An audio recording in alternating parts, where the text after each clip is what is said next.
ഒരു സമാധാനം കിട്ടുന്നില്ല CP.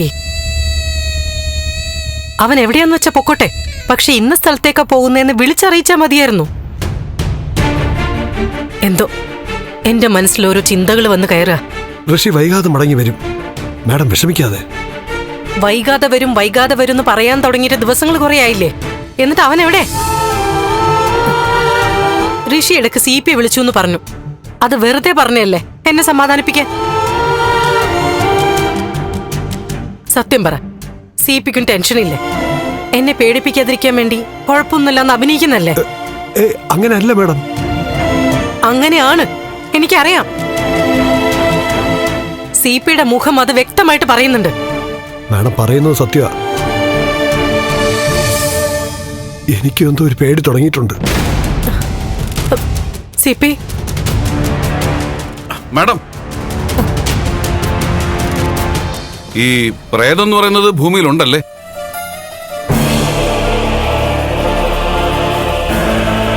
പ്രേതം ഉണ്ടോ ഇല്ലയോ അത് പറ. ദുർമരണം സംഭവിച്ച ആത്മാക്കൾ പകരം വീട്ടാൻ ഇറങ്ങി തിരിക്കാറുണ്ടോ? ത്യാഗരാജനെന്താ ഭ്രാന്തായോ? വൈകാതെ ഭ്രാന്താവും.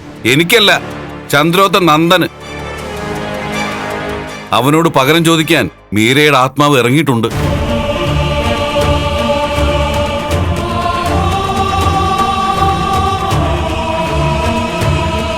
CP മന്ത്രവാദിയെ കൊണ്ടുവന്ന് പൂജയും ഹോമമൊക്കെ നടത്തുന്നുണ്ട്. സംശയം ഉണ്ടെങ്കിൽ വിളിച്ചു ചോദിച്ചാൽ മതി. നന്ദനാകെ കിളി പോയിരിക്കുക. മന്ത്രവാദി ഏലസും തകിടൊക്കെ ജപിച്ച് കെട്ടി. പക്ഷെ മീര ആരാ മോള്? ആ തകിടൊക്കെ പൊട്ടിച്ചെറിയും, അവന്റെ ചോര കുടിക്കും. ത്യാഗരാജ, എന്തെങ്കിലും പറയാനുണ്ടെങ്കിൽ അത് നേരെ ചൊവ്വേ പറയണം. അയ്യോ, ഞാൻ സത്യ പറയുന്നത്. പ്രഭാവതി ചേച്ചിയെ വിളിച്ച് പറഞ്ഞു,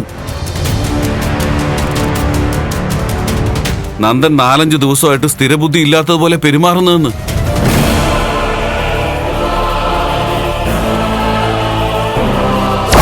നന്ദ, എന്താ നോക്കുന്നേ? എന്താ അവിടെ?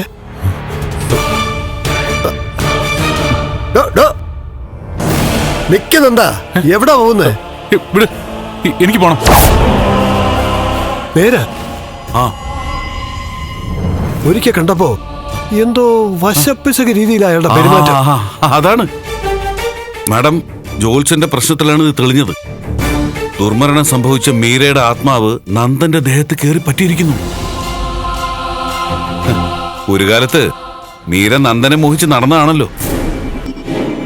എന്നാലും ആത്മാവ് ശരീരത്തിൽ കയറി പറ്റുക എന്നൊക്കെ പറഞ്ഞ അതൊക്കെ അന്ധവിശ്വാസമാവില്ലേ മാഡം? അയ്യോ CP, എനിക്ക് ഇത് വിശ്വാസം ഇല്ലായിരുന്നു. എന്റെ സംശയം തീർക്കാനായിട്ട് ഞാൻ രാത്രി തന്നെ നെറ്റി കയറി നോക്കി. ഉണ്ട് CP, മാഡം, ആത്മാവുണ്ട്. ഞാൻ പ്രേതങ്ങളെ കുറിച്ച് അരച്ച് കലക്കി പഠിച്ചു. പ്രേതങ്ങൾ 2 തരത്തിലാണ്. വെള്ള ഉടുത്ത പ്രേതവും ചുവപ്പ് ഉടുത്ത പ്രേതവും. എടാ, ഞാൻ പ്രേതമല്ല. ആൺ പ്രേതങ്ങൾ പൊതുവെ ശല്യക്കാരല്ല. സ്ത്രീ പ്രേതങ്ങളാ ചോര കുടിക്കുന്നത്. മാഡം, അവിടെ എന്തോ ശബ്ദം കേട്ടതുപോലെ തോന്നിയില്ലേ? ഋഷിയെ കുറിച്ച് വിവരമൊന്നും അറിയാതെ വിഷമിച്ചിരിക്കുമ്പോഴാ അവന്റെ ഒരു പ്രേത ഗവേഷണം. പ്രേതങ്ങളൊക്കെ അവിടെ നിൽക്കട്ടെ. ഈ നന്ദന് പെട്ടെന്ന് അസ്വസ്ഥത വരാനുള്ള കാരണം എന്താ? അയ്യോ, ഞാൻ പറഞ്ഞില്ലേ, മീരയുടെ ആത്മാവിന്റെ ഉപദ്രവം.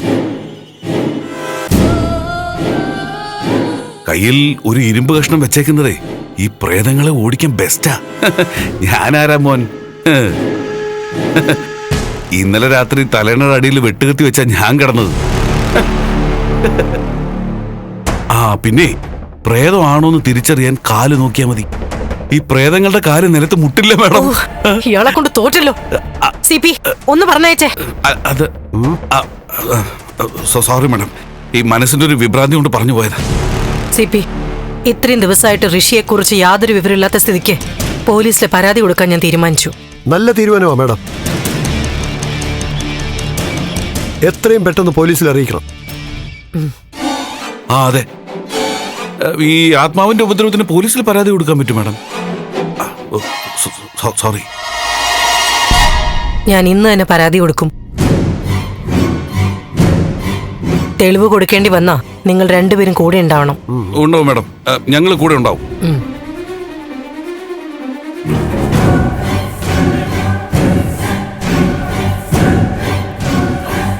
സിപി, ഞാനേ ഈ പ്രേതങ്ങളെ കുറിച്ച് ഒരുപാട് പഠിച്ചതിന്റെ പേരിൽ പറയാ, രാത്രി ഒറ്റയ്ക്കുള്ള സഞ്ചാരം വേണ്ട. ആ നന്ദന് പെട്ടെന്ന് ടെൻഷൻ വരാനുള്ള കാരണം എന്താ? അതാ ഞാൻ ആലോചിക്കുന്നത്. ഈ പ്രേതം കേറി കഴിഞ്ഞ പിന്നെ ടെൻഷൻ വരാതിരിക്കൂ.